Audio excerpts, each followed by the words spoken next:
وہ بھائی اس میں عمران خان کا یا بشرا بی بی کا کیا لینا دینا اس میں؟ نہ دھیلے کا اس میں انہوں نے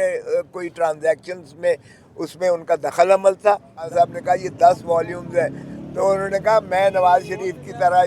یہ نہیں کروں گا کہ 10ویں والیوم کو بند رکھا جائے. وہاں سپریم کورٹ نے آج تک نہیں کھولا ہے. انہوں نے کہا میں کھلی کتاب ہوں، 10 کے 10 والیوم یہ جو ہے کھول دیے جائیں اور سب کو پتہ چلے کہ اس میں کیا انہوں نے کیا ہے اور کتنی بدنیتی اور بددیانتی سے میرے خلاف یہ ریفرنس بنا رہے ہیں. ان کے بارے میں بھی آپ نے دیکھا یہاں کھڑے ہوئے ہیں. ہم نے یہ کہا احتجاجاً کہ آج تو ہم آ گئے ہیں لیکن آئندہ اگر وکیل کو باہر روک دیا گیا تو پھر شاید ہم بھی ان کی یکجہتی کے لیے پھر ہمارے لیے بھی مشکل ہو جائے گا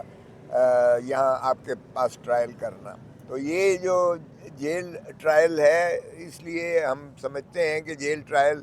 انصاف کی نفی ہے، اور اس کا اگر انصاف نہ صرف کرنا چاہیے، ہوتا ہوا نظر آنا چاہیے. اور ہوتا ہوا تبھی نظر آتا ہے جب آپ عوام کو آگہی دیتے ہو بطور چوتھے ستون کے. اس لیے ہم چوتھے ستون کو جو ہے باہر رکھ کر یہ نہ تو میڈیا نہ تو عوام کو آگہی صحیح حقائق سے آگہی ملتی ہے اور نہ ہی انصاف کے تقاضے پورے ہوتے ہیں. رہا یہ کہ آج پہلے اتنے بڑے انہوں نے خان صاحب نے کہا یہ 10 والیومز ہیں، تو انہوں نے کہا میں نواز شریف کی طرح یہ نہیں کروں گا کہ 10ویں والیوم کو بند رکھا جائے. وہاں سپریم کورٹ نے آج تک نہیں کھولا ہے. انہوں نے کہا میں کھلی کتاب ہوں، 10 کے 10 والیوم یہ جو ہے کھول دیے جائیں اور سب کو پتہ چلے کہ اس میں کیا انہوں نے کیا ہے اور کتنی بدنیتی اور بددیانتی سے میرے خلاف یہ ریفرنس بنا رہے ہیں. باہر کہ وہ نوبت اس لیے نہ آ سکی ہمیں ملنے کی، وہ جو آج ان کی جو چالان کے جو کاغذات تھے اور 10 والیومز کے اوپر محیط تھا، وہ اس لیے کہ تکمیل ابھی تک نہیں ہوئی ہے، کیونکہ وہ ٹرائل کی تکمیل ٹرائل شروعات ہونے سے پہلے 7 دن دیے جاتے ہیں. اور ٹرائل شروعات اس لیے نہیں ہو سکتی ہے کیونکہ اس میں ملزم کچھ جو ہے 8 مفرور ہیں، اور ان مفرور ملزموں کا جو قانونی طریقہ ہے کہ ان کو پہلے بلا ضمانت وارنٹس کے ذریعے طلب کیا جاتا ہے، جن کے خلاف چیئرمین نیب نے وارنٹس گرفتاری جاری کیے ہیں.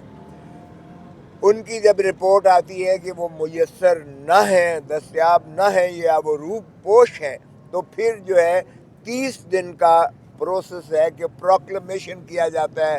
اخباروں میں اشتہار دیا جاتا ہے اور اس کو پروکلمیشن کہتے ہیں. دفعہ 87 تعزیرات پاکستان کے تابع جو ہے ان کو 30 دن کا مہلت دی جاتی ہے. سو وہ 30 دن کے لیے اب ان کو طلب کرنے کی جو ہے مشتہری کی جائے گی کہ آپ کے خلاف یہ نالش ہے، سرکار نے یہ مقدمہ دائر کیا ہے اور آپ آ کر جواب دہی کریں. اگر وہ نہیں آتے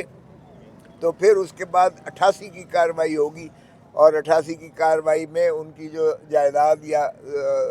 وہ ہوتے ہیں اثاثہ جات ہوتے ہیں ان کو ضبط کیا جاتا ہے یا کرک کیا جاتا ہے یا فریز کیا جاتا ہے. تو اس کے بعد جو ہے ٹرائل کی سٹیج پھر 512 میں اس کو جو ہے ان کے خلاف ان ایبسینشیا ہوگا، کارروائی پریزرو ہوگی، پروٹیکٹ ہوگی، ان کے آنے کے بعد کھلے گی، اور پھر یہ مقدمہ جو ہے علیحدہ کیا جائے گا. جو موجود ملزمان ہیں جن میں محترم عمران خان صاحب ہیں اور محترمہ بشرا بی بی ہیں، تو اس لیے وہ سٹیج چونکہ نہیں آئی تھی، اس لیے وہ ہمیں آج انہوں نے نیب کے جو چلان کے جو کاغذات تھے یا جو فائلیں تھیں 10 والیوم سے، وہ ہمیں میسر نہیں کیے. تو میں نے عرض کیا کہ ہمیں دیکھنے تو دیجئے گا کہ یہ اتنے جو 10 والیوم انہوں نے مہربانی کی ہے اس میں ہے کیا، ہم دیکھیں تو صحیح، کیونکہ ہماری نظر میں تو یہ القادر کا کیس جو ہے ٹرسٹ کا کیس بنتا ہی نہیں ہے سرے سے. 190 ملین پاؤنڈ جو ہے وہ نیشنل کرائمز ایجنسی لندن نے نیب ان کمیونیکیشن تھی. نیب کو یہ نہ صرف پتہ تھا بلکہ ان کی مرضی کے ساتھ بحریہ ٹاؤن لمیٹڈ ملک ریاض صاحب کی جو خانوادے کی ہے، انہوں نے نیشنل کرائمز ایجنسی کے ساتھ معاہدہ نیب کی منظوری سے کیا. اور وہی رقم جو تھی جو ون ہائیڈ پارک جو ملک ریاض نے 50 ارب میں وہاں خریدا تھا، جو کہ حسن نواز محترم نواز شریف صاحب کے فرزند ارجمند کی 15 ارب کی تھی، اور 50 ارب میں وہ خریدا. وہاں سے شروعات ہوتی ہیں نیشنل کرائم ایجنسی کو، وہ شکوک و شبہات ہوتے ہیں، اور اس کی بنیاد پر کوئی اگر ایسا ٹرانزیکشن ہو جو مشکوک ہو تو اس میں نیشنل کرائم ایجنسی کرتی ہے. اس کو مشکوک متصور کرتے ہوئے وہاں سے شروعات ہوئی، اور پھر 190 ملین پر آ کر، اور 190 ملین جب برآمد کیا نیشنل کرائم ایجنسی نے، تو نیب کی مرضی سے یہ سپریم کورٹ کے اس اکاؤنٹ میں آیا، نیشنل بینک آف پاکستان کے اکاؤنٹ، جس میں سپریم کورٹ کے رجسٹرار کے توسط سے یہ اکاؤنٹ بنایا گیا تھا. چونکہ ملک ریاض یعنی بحریہ ٹاؤن لمیٹڈ کراچی کے ذمہ سپریم کورٹ نے 460 ارب روپیہ نادہند قرار دے کے یہ انہیں کہا تھا کہ آپ پیسے جمع کروائیں، اور اس کے لیے اکاؤنٹ کھلا تھا. سو یہ 190 ارب روپیہ سیدھا نیشنل کرائم ایجنسی لندن کے توسط سے یہ رجسٹرار سپریم کورٹ کے اکاؤنٹ میں آیا، جو اگلے دن آپ کی سارے اخباروں نے جس کو بیان کیا کہ چیف جسٹس صاحب کی سربراہی میں امپلیمنٹیشن کمیٹی جو عملداری کر رہی تھی اس فیصلے کی 460 ارب کے ریکوری کا، وہ چیف جسٹس صاحب کی سربراہی میں وہ سارا کا سارا 190 ملین ڈالر یعنی 35 ارب روپیہ وہ پاکستان کے خزانے میں اس کو ترسیل کر دیا گیا. وہ